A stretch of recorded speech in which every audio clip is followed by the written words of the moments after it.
ಅಂದಿನ ಒಂದು ಯುದ್ಧ ನೀತಿಗೆ ಅಥವಾ ಯುದ್ಧ ತಂತ್ರಜ್ಞಾನಕ್ಕೆ ಮತ್ತು ಅಂದಿನ ಸೈನಿಕರಿಗೆ ಎಲ್ಲದಕ್ಕೂ ಕೂಡ ಬಹುಪಯೋಗಿಯಾಗಿ ಈ ಮೈದಾನವನ್ನು ಬಳಸ್ಕೊಳ್ತಾ ಇದ್ರು. ವೆಲ್ಕಮ್ ಟು ಗಂಡುಗಲಿ ಕುಮಾರರಾಮನ ಇತಿಹಾಸಕ್ಕೆ ಸ್ವಾಗತ ಸುಸ್ವಾಗತ.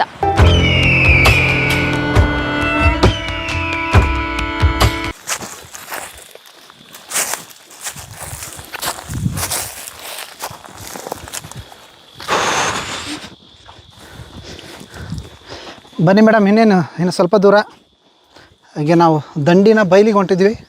ಯಾವ ಪ್ಲೇಸಿಗೆ ಕರ್ಕೊಂಡು ಹೋಗ್ತಾ ಇದ್ದೀರಾ ಸರ್? ದಂಡಿನ ಬೈಲು ಅಂತ ಕರಿತಾರೆ ಮೇಡಮ್ ಇಲ್ಲಿ. ಅಂದರೆ ಅಂದಿನ ಯುದ್ಧ ತರಬೇತಿ ಆಗಿರ್ಬೋದು ಅಥವಾ ಕೊನೆಯ ಯುದ್ಧ ಆಗಿರ್ತಕ್ಕಂಥ ಸ್ಥಳ ಆಗಿರ್ಬೋದು. ಅಂದರೆ ಗಂಡುಗಲಿ ಕುಮಾರರಾಮ ಅವರು ಹೌದು, ಸೀಕ್ರೆಟ್ ಆಗಿ ಒಂದು ಸೈನಿಕರಿಗೆ ತರಬೇತಿ ಕೊಡ್ತಾ ಇದ್ದಂಥ ಒಂದು ಸ್ಥಳ. ಅಷ್ಟೇ ಅಲ್ಲದೆ ಅವತ್ತಿಗೆ ಯುದ್ಧ ಮಾಡಬೇಕಾದ್ರೆ ಬಯಲಾದ ಪ್ರದೇಶದಲ್ಲಿ ಎರಡೂ ಪಡೆಗಳು ಸೇರ್ತಾ ಇದ್ವು. ಅಂದರೆ ಅದು ಯಾವುದೋ ಅಂದರೆ ಒಂದು ಮೈದಾನದ ರೀತಿಯಲ್ಲಿ ಆ ಯುದ್ಧದ ಭೂಮಿಯನ್ನು, ರಣರಂಗವನ್ನು ನಾವು ನೋಡ್ತೀವಿ ಮೇಡಮ್ ಇತಿಹಾಸದಲ್ಲಿ. ಅಂದರೆ ಅವ್ರದ್ದು ಬಲ ಇವ್ರದ್ದು ಬಲ ಏನಂದರೆ ತುಳಬಲದಲ್ಲೇ ತನಗೆ ಗೆಲ್ಬೇಕಾದ ಯುದ್ಧ, ನಿಮ್ದು ಹೆಚ್ಚು ನಮ್ದು ಹೆಚ್ಚು. ಆ ರೀತಿಯಾಗಿ ಈ ದಂಡಿನ ಬೈಲು ಅಂತಕ್ಕಂಥದ್ದು ಭಾಳ ಪ್ರಮುಖವಾಗಿ ಬರುತ್ತೆ ಮೇಡಮ್. ದಂಡಿನ ಬೈಲು ಒಂದು ಕೋಟೆಯ ಒಂದು ಭಾಗದಲ್ಲೇ ಬರುತ್ತೆ. ಆ ಕೋಟೆಯಿಂದ ಹೊರಗಡೆ ವಿಶಾಲವಾಗಿರ್ತಕ್ಕಂಥ ಪ್ರದೇಶದಲ್ಲಿ ಇವಾಗ ನಾವು ಹೋಗ್ತಾ ಇದ್ದೀವಲ್ಲ, ಇವಾಗ ನೋಡಿ ಎಷ್ಟೊಂದು ಕಾಡು ಮೇಡು ಮೀನ್ಸ್ ಅಂತ ಹೇಳಿ ಆ ಕಡೆ ಈ ಕಡೆ ಮುಳ್ಳುಗಳನ್ನ ನಿಜ ಮೇಡಮ್ ನಾವು ಹೋಗ್ತಾ ಇದೀವಿ. ಆ ಥರ ರೋಡ್ ಇದು. ಅಂದು ಅವತ್ತಿಯ ದಟ್ಟ ಅರಣ್ಯ ಆಗಿರ್ತಕ್ಕಂಥ ಸಂದರ್ಭದಲ್ಲಿ ಅವರು ಕೂಡ ಇದೇ ರೀತಿಯಾಗಿ ಒಂದು ತಮ್ಮ ರಸ್ತೆಗಳ ಮೂಲಕ ಮಾಡ್ಕೊಂಡಿದ್ದೇನು ಪ್ರದೇಶಕ್ಕೆ ಹೋಗ್ತಾ ಇದ್ರು ಅನ್ನೋದಕ್ಕೆ ಸಾಕ್ಷಿ. ಈಗ ನಾವು ಬಂದಿರೋದು ಬಹುಶಃ ಕಚ್ಚಾ ದಾರಿ ಆಗಿರ್ಬೋದು ಅಷ್ಟೇ. ಈಗೆಲ್ಲ ಇನ್ನೂ ಕಾಡಿತ್ತು ಜಾಸ್ತಿ ಇದ್ದು. ನಿಜ ಮೇಡಮ್. ನನಗೊಂದು ಆಶ್ಚರ್ಯ ಆಗೋದು ಏನು ಗೊತ್ತಾ ಸರ್, ಆ ಕಡೆ ಈ ಕಡೆ ಬೆಟ್ಟ ನೋಡಿದ್ರೆ ಓಕೆ, ನಾವೇಂದ್ರು ರಾಜರು ಹತ್ತುತ್ತಾರೆ ಎಲ್ಲ, ಕುದುರೆಗಳನ್ನ ಹೆಂಗೆ ಹತ್ತಿಸ್ತಾ ಇದ್ರು. ಅವತ್ತಿಗೆ ಅದು ಕುದುರೆಗಳಿಗಾಗಿ ಆ ರೀತಿಯ ಒಂದು ತರಬೇತಿಯನ್ನು ನೀಡ್ತಾ ಇದ್ರು. ಅದಕ್ಕೆ ವಿಶೇಷವಾಗಿ ಆ ಕುದುರೆಗಳಿಗೆ ಟ್ರೈನಿಂಗ್ ಕೊಡೋಕ್ಕಾಗಿಯೇ ಮುಸ್ಲಿಮರು ಪರಿಣಿತರಾಗಿದ್ದರು. ಹಂಗಾಗಿಬಿಟ್ಟು ವಿಜಯನಗರದ ಅರಸರು ಕೂಡ ನಂತರದಲ್ಲಿ ಸಾಕಷ್ಟು ಕುದುರೆಗಳನ್ನು ಮತ್ತು ಕುದುರೆಯನ್ನು ಪಳಗಿಸ್ತಕ್ಕಂಥ ಮುಸ್ಲಿಮರ ಸೈನಿಕರನ್ನು ಕರ್ಕೊಂಡು ಬರ್ತಾರೆ ಮೇಡಮ್. ಅವರು ಎಲ್ಲಿ ಅಂದರೆ ಬಿಜಾಪುರ ಸುಲ್ತಾನರ ಹತ್ರ ಇದ್ದವರನ್ನು ಕೂಡ ಇಲ್ಲಿ ಕರ್ಕೊಂಡು ಬಂದು ಅವರಿಗೆ ಒಂದಿಷ್ಟು ವಾಸ್ತವ್ಯವನ್ನು ಕೊಟ್ಟು ಅವರಿಗೆ ಅವರದೇ ಧರ್ಮದ ಆಚರಣೆಗಳ ಜೊತೆಗೆ ಇಲ್ಲಿರ್ತಕ್ಕಂಥ ಸೈನಿಕರಿಗೆ ಅವರ ಒಂದು ತರಬೇತಿಯನ್ನು ಕೊಡೋದಕ್ಕೆ ಸಹಾಯ ಆಗ್ತಾ ಇತ್ತು ಮೇಡಮ್. ಹೌದು, ಅದು ಒಂದು ಕಲೆ ಅಲ್ವಾ ಸರ್, ಮೇಲೆ ಹತ್ತೋದು ನೋಡಿ. ನಿಜ ಮೇಡಮ್. ಇಳಿಜಾರಾಗಿದೆ. ಅವು ಕುದುರೆಗಳಿಗೂ ಕೂಡ ಹೆಚ್ಚಿಗೆ ಬಂದಿರತಕ್ಕಂಥ ಉಗುರನ್ನು ಕೂಡ ಕಟ್ ಮಾಡ್ಕೊಳ್ತಾ ನಂತರದಲ್ಲಿ ಅವುಗಳಿಗೆ ನಾಲ್ಗಳನ್ನು ಬಡಿತಾ ಇದ್ರು.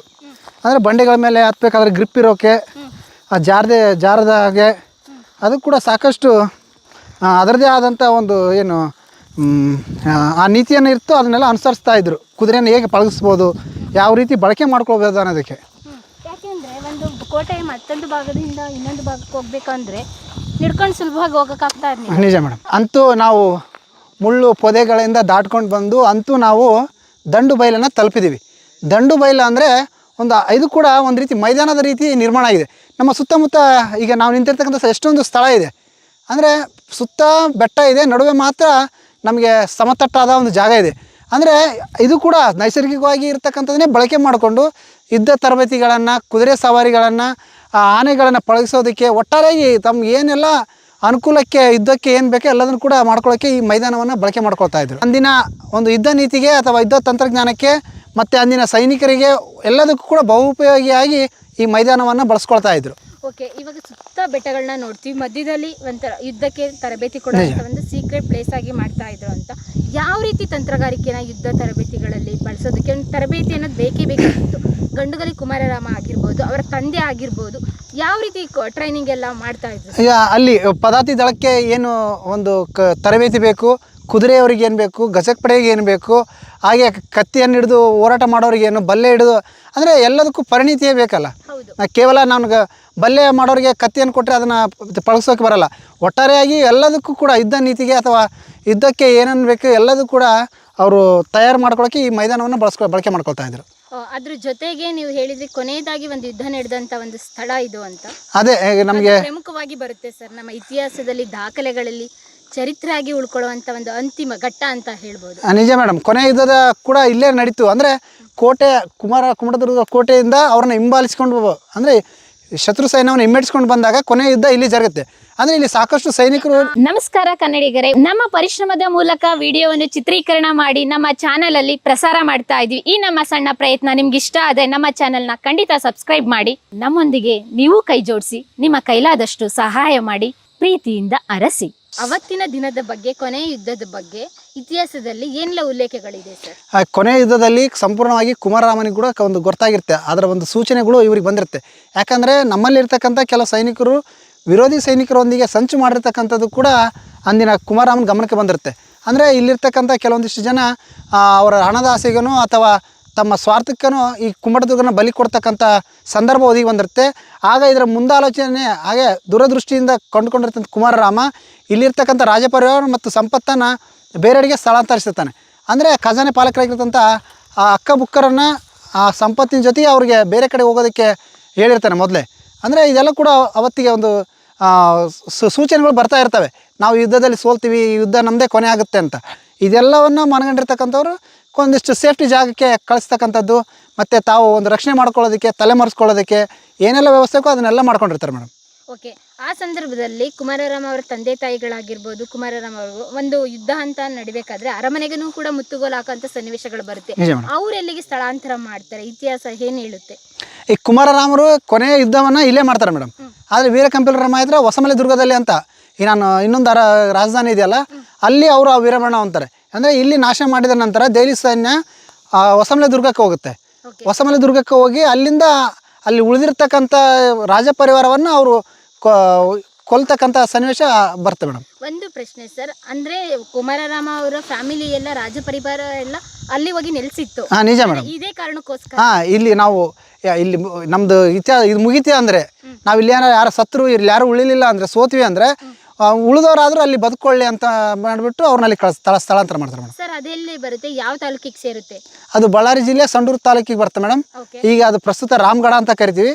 ಅಂದರೆ ಅವತ್ತು ಕುಮಾರರಾಮನ ಕಾಲದಲ್ಲಿ ಅದು ಹೊಸಮಲೆ ದುರ್ಗ ಆಗಿತ್ತು ಮೇಡಮ್. ಓಕೆ, ಅಲ್ಲಿ ಅರಮನೆ ಕುರುಹುಗಳೇನಾದ್ರು ಇದೆಯಾ? ಅರಮನೆ ಕುರು, ಕೋಟೆ, ಆಮೇಲೆ ಅಲ್ಲಿ ಸತಿ ಸಾಗಮನ ಆಗಿದ್ದು ಬಾವಿ, ಆಮೇಲೆ ರಾಮಸ್ವಾಮಿ ದೇವಾಲಯ, ಹಾಗೆ ಕೃಷ್ಣದೇವರಾಯ ದಾನ ಕೊಟ್ಟಿರ್ತಕ್ಕಂಥ ಶಾಸನ, ಅಷ್ಟಲ್ಲದೆ ಇನ್ನೂ ಬಹುಮುಖ್ಯವಾಗಿರ್ತಕ್ಕಂಥದ್ದು ಹೊಯ್ಸಳರು ಮತ್ತು ಕುಮ್ಮಟದುರ್ಗದ ಅರಸರು ದಾಯಾದಿಗಳು ಎನ್ನುವುದಕ್ಕೆ ಸಾಕ್ಷಿಯಾಗಿ ಒಂದು ಶಾಸನ ಸಿಕ್ಕಿದೆ ಮೇಡಮ್. ದಾಯಾದಿ ದಂಡಿನೊಳು ಬೈಚಯ್ಯನನ್ನು ಸಾಯ್ತಾನೆ ಮೇಡಮ್, ಅದನ್ನು ಅಲ್ಲಿ ಉಲ್ಲೇಖ ಮಾಡಿದ್ದಾರೆ. ಓಕೆ, ಹಾಗಾದ್ರೆ ಆ ಕೋಟೆ ಇತಿಹಾಸ ಆಗಿರ್ಬೋದು ಅಲ್ಲಿನೇ ಹೋಗಿ ಮಾತಾಡೋಣ ಸರ್. ಅದಕ್ಕೂ ಮುಂಚೆ ಇಲ್ಲಿನ ಸ್ಥಳದ ಬಗ್ಗೆ, ಈ ಕುಮ್ಮಟದುರ್ಗದ ಬಗ್ಗೆ, ಆ ಅಂತಿಮ ದಿನದ ಬಗ್ಗೆ, ಅಂತಿಮ ಹೋರಾಟದ ಬಗ್ಗೆ. ಇಡೀ ಕುಮಾರರಾಮ ಬದುಕಿರುವವರೆಗೂ ಎಲ್ಲರೂ ಕೂಡ ವೀರಾವೇಶದಿಂದ ಹೋರಾಟ ಮಾಡ್ತಿರ್ತಾರೆ. ಯಾಕಂದರೆ ಕುಮಾರರಾಮನೇ 100ರಷ್ಟು ಜನರಿಗೆ ಶಕ್ತಿ ಕೊಡ್ತಕ್ಕಂಥ ಪ್ರಚೋದನೆಯನ್ನು ಮಾಡ್ತಿರ್ತಾನೆ. ನಾವು ತಾಯಿ ನೆಲಕ್ಕಾಗಿ, ಕನ್ನಡ ನಾಡು ನುಡಿ ಧರ್ಮಕ್ಕಾಗಿ ನಾವು ಕೊನೆ ಉಸಿರಿರೋವರೆಗೂ ಹೋರಾಟ ಮಾಡೋಣ ಅಂತ.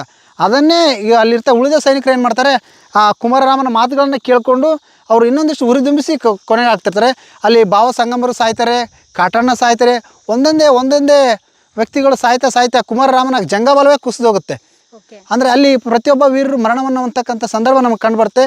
ಕೊನೆಗೆ ಕುಮಾರರಾಮನ್ ಕೂಡ ತನ್ನ ಕೊನೆಯ ಪ್ರತಿಯೊಬ್ಬರು ಮರಣ ಹೊಂದದ್ದು ಈ ಸುತ್ತಮುತ್ತ ಕೋಟೆಯೆಲ್ಲ ಆಶ್ರಯ ಮಾಡ್ತಾ ಇದ್ದಾರೆ ಸುತ್ತಮುತ್ತ. ಯಾಕಂದರೆ ಅಲ್ಲೆಲ್ಲಿ ಅವ್ರವ್ರನ್ನ ಪ್ರಮುಖವಾಗಿ ನೇಮಕ ಮಾಡಿರ್ತಾನೆ. ಆ ಕೋಟೆಯನ್ನು ಕಾಯಬೇಕಾದ್ರೆ ಒಂದರಿಂದ ಒನ್ ಬೈ ಏನು ಶತ್ರುಗಳು ಹೋಗಿ ಇದು ಮಾಡ್ತಾಯಿದ್ರು. ಸಾಕಷ್ಟು ಸೈನಿಕರು ಇರ್ತಕ್ಕಂಥ ದೆಹಲಿ ಸುಲ್ತಾನರು ಅವ್ರನ್ನ ಕೊಲ್ತಕ್ಕಂಥ ಕೆಲಸ ಮಾಡ್ತಾರೆ ಮೇಡಮ್. ಓಕೆ, ಆ ಸಂದರ್ಭದಲ್ಲಿ ಗಂಡುಗಲಿ ಕುಮಾರರಾಮ ಅವರ ಸೈನ್ಯದಲ್ಲಿ ಎಷ್ಟು ಸೈನಿಕರಿದ್ರು, ಒಟ್ಟಾರೆಯಾಗಿ ಎಷ್ಟಿದ್ರು ಸರ್? ನಿಜ ಮೇಡಮ್, ಅದು ನಾವು ಸ್ಪಷ್ಟವಾಗಿ ಹೇಳೋಕ್ಕಾಗಲ್ಲ. ಆದರೂ ಕೂಡ ಅಂದಾಜು ಮಾಡೋದಂದರೆ ಎಲ್ಲ ಇರ್ಬೋದು, ಒಂದು 10,000 ಮೇಲ್ಪಟ್ಟು ಜನಸಂಖ್ಯೆ ಇನ್ನೂ ಹೆಚ್ಚಿಗೂ ಇರ್ಬೋದು.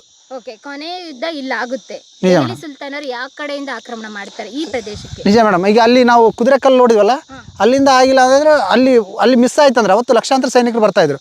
ಆಗ ಅವರು ಇನ್ನೊಂದು ಮುಖವಾಗಿ ಪಶ್ಚಿಮ ದಿಕ್ಕಿನಿಂದ ಅಲ್ಲೂ ಕೂಡ ಕುದುರೆ ಕಲ್ಲುಗಳಿದೆ, ಅವನ್ನ ಭೇದಿಸ್ಕೊಂಡು ಅವರು ಈ ಮುಖವಾಗಿ ಬಂದುಬಿಟ್ಟು ದಾಳಿಯನ್ನು ಮಾಡಿ ಅವರಿಗೆ ಹಿಮ್ಮೆಟ್ಟಿಸ್ತಕ್ಕಂಥ ಕೆಲಸ ಆದಾಗ ಈ ರೀತಿ ಎಲ್ಲ ಅವುಗಳು ಸಂಭವಿಸ್ತವೆ. ಓಕೆ, ಕೊನೆಯದಾಗಿ ಕುಮಾರರಾಮನ ಜೊತೆ ಉಳಿದವರು ಯಾರು ಅಂತಿಮವಾಗಿ? ಕುಮಾರರಾಮನಿಗೆ ಗಾಯಗಳಾದಾಗ ಅಲ್ಲಿ ಅಕ್ಕಬುಕ್ಕರು ಕೂಡ ಬರ್ತಾರೆ. ಅವರು ಕೂಡ ಇನ್ನೂ ಹೋರಾಟ ಮಾಡೋಕ್ಕಂದಾಗ ಆಗ ಅಲ್ಲಿ ಕುಮಾರರಾಮ ಅವರನ್ನು ತಡಿತಾನೆ. ನನ್ನ ಏನು ಕನ್ನಡ ಧರ್ಮ ಸಾಮ್ರಾಜ್ಯವನ್ನು ಸ್ಥಾಪನೆ ಮಾಡಬೇಕು, ಇದು ಕೂಡ ಇನ್ನೂ ಹೆಚ್ಚಿನ ಬೃಹತ್ತಾದ ಸಾಮ್ರಾಜ್ಯವನ್ನು, ಹಿಂದವಿ ಸ್ವರಾಜ್ಯವನ್ನು ಕಾಪಾಡೋದಕ್ಕಾಗಿ ನನಗೆ ಮಾತು ಕೊಟ್ಟಿರಂತೆ. ಅಂದರೆ ಆಗಲೆಲ್ಲ ಪ್ಲಾನ್ ಆಗಿರುತ್ತೆ, ಈ ರೀತಿ ಆಗಬೇಕು, ನೀವೆಲ್ಲ ಈ ಸಂಪತ್ತಿನೊಂದಿಗೆ ತಲೆಮರೆಸ್ಕೊಳ್ರಿ ಅಂದಾಗ ಅಕ್ಕಬುಕ್ಕರು ಇಲ್ಲಿರ್ತಕ್ಕಂಥ ಸಂಪತ್ತನ್ನು ಅಷ್ಟೇ ಅಲ್ಲದೆ ಇವತ್ತು ನಾವೇನು ಅಂಬಾರಿ ಅಂತ ಕರ್ತಾ ಇದ್ದೀವಿ, ಮೈಸೂರಲ್ಲಿರ್ತಕ್ಕಂಥ ಅಂಬಾರಿಯ ಜೊತೆಗೆ ಅವ್ರ ಆನೆಗುಂದಿ ಕೋಟೆಯಲ್ಲಿ ಅಡ್ಕೊಳ್ತಾರೆ. ಆನೆಗುಂದಿ ಇವತ್ತಿಗೂ ಕೂಡ ಅಲ್ಲಿ ವಾಲಿ ಗುಹೆ ಅಂತ ಇದೆ. ಆ ವಾಲಿ ಗುಹೆಯಲ್ಲಿ ಇಡೀ ಸಂಪತ್ತನ್ನು ಬಚ್ಚಿಟ್ಟು ಅಂಬಾರಿಯನ್ನು ಬಚ್ಚಿಟ್ಟು ಒಂದಿಷ್ಟು ದಿನ ತಲೆಮರೆಸ್ಕೊಳ್ತಾರೆ. ಓ, ಹಾಗಾದ್ರೆ ಇಲ್ಲಿ ಕುಮ್ಮಟ ದುರ್ಗದಲ್ಲಿ ಗಂಡುಗಲಿ ಕುಮಾರರಾಮರ ಸಂಸ್ಥಾನದಲ್ಲಿದ್ದಂತಹ ಖಜಾನೆಯಲ್ಲಿದ್ದಂತಹ ಅಂಬಾರಿ ಆಗಿರ್ಬೋದು, ವಜ್ರ ವೈಡೂರ್ಯಗಳೆಲ್ಲ ಅಲ್ಲಿ ಸಂರಕ್ಷಿತವಾಗಿ ಅಕ್ಕಬುಕ್ಕರ್ ತಗೊಂಡು ಹೋಗಿದ್ರು. ನಿಜ ಮೇಡಮ್. ಅದು ಅಂದರೆ ಮೊದಲಿಗೆ ಎಲ್ಲ ಮುನ್ಸೂಚನೆ ಇರೋದ್ರಿಂದ ನಂತರ ನಮ್ಮ ಸಾಮ್ರಾಜ್ಯ ಆಳದ ಮೇಲೆ ನೀವು ಅದೇ ಸಂಪತ್ತನ್ನು ತೆಗೆದುಕೊಂಡು ಸಾಮ್ರಾಜ್ಯವನ್ನು ಕಟ್ಟ್ರಿ ಅನ್ನುವಂಥ ಮಹಾಭಿಲಾಷೆಯನ್ನು ಕುಮಾರರಾಮರು ಹೊಂದಿರ್ತಾರೆ. ನಾವು ವಿಜಯನಗರ ಸಾಮ್ರಾಜ್ಯ ಕಟ್ಟಲಿಕ್ಕೆ ಅಥವಾ ಕರ್ನಾಟಕ ಸಾಮ್ರಾಜ್ಯವನ್ನು ಕಟ್ಟಲಿಕ್ಕೆ ಕಾರಣನೇ ಕುಮ್ಮಟದುರ್ಗದ ಸಂಪತ್ತು. ಓಕೆ ಸರ್, ಅದಕ್ಕೂ ಮುಂಚೆ ನೀವು ಹೇಳಿದ್ರಿ ನಮ್ಮ ಕನ್ನಡ ನಾಡಿನ ಇತಿಹಾಸ ಉಳಿಬೇಕು ಅಂತ. ಅಂದರೆ ಆಡಳಿತ ಭಾಷೆ ಇಲ್ಲಿದು ಕನ್ನಡ ಆಗಿತ್ತು. ಹೌದು ಮೇಡಮ್, ಕನ್ನಡನೇ.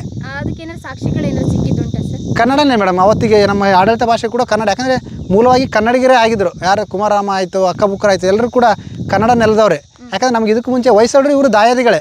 ಹೊಯ್ಸಳರ ಮಂತ್ರಿನೂ ಕೂಡ ಕನ್ನಡದ್ದೇ. ಹೌದು, ಇವರು ಕೂಡ ದಾಯಾದಿಗಳಾಗಿರೋದ್ರಿಂದ ಒಂದಿಷ್ಟು ವೈಮನಸ್ಯದಿಂದ ಇವರು ವಾರಂಗಲೆಲ್ಲ ಇವರು ರಾಮಚಂದ್ರ ದೇವರಾಯನ ಹತ್ರ ಇರ್ತಾರೆ, ಯಾರು ವಿಮರ್ಶಕರು.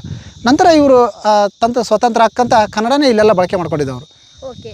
ಕೊನೆಯದಾಗಿ ಕಾಲ ಆಗ್ತಾರಲ್ಲ ಸರ್, ವೀರ ಮರಣವಂತರಲ್ಲ. ಹಾಂ ಮೇಡಮ್. ಗಂಡುಗಲಿ ನಮ್ಮ ಕುಮಾರರಾಮ, ಆ ಸನ್ನಿವೇಶದ ಬಗ್ಗೆ ಹೇಳಬೇಕು ಅಂತ. ನಿಜ, ಅವತ್ತು ಇಡೀ ಸೈನ್ಯನೇ ಕುಮಾರರಾಮರ ಹತಾರ ಆದರು ಅಂತಂದರೆ ಇಡೀ ಸೈನ್ಯ ಬಲ ಚದುರೋಗಿಬಿಡುತ್ತೆ.